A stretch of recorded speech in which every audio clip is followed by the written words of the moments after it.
This is my Engineering 267 LabView project and my oscilloscope virtual instrument. This first tab is my function generator. Here we can write to a file, choose a waveform, have an input frequency from 0 to 20 kilohertz, an amplitude of 0 to 10, the offset, and add some noise and adjust the noise amplitude.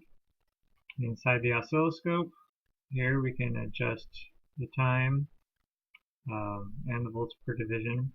We can use the cursor to measure the amplitude and also the time. We got the minimum, maximum, a DC, a peak-to-peak voltage, and it can measure RMS voltage and the frequency as well.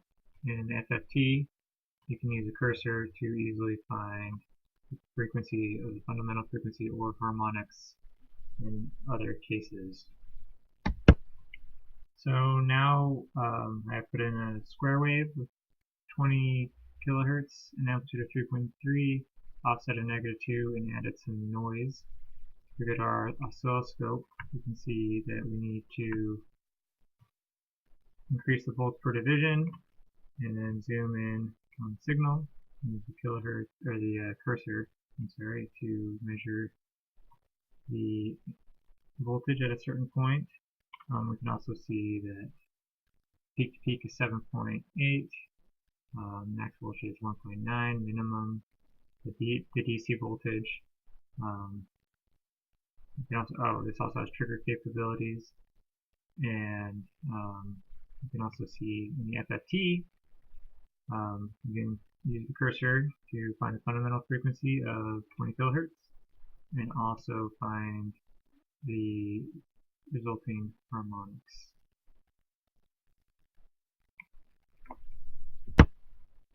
And the last thing I want to see is that we can write this to a file. And I will open the file up in just a moment. And here we can see the test file that we created. It tells us that it was a square wave with uniform line noise. It gives you the time and the amplitude. And that is my demonstration for my Engineering 267 LabView project.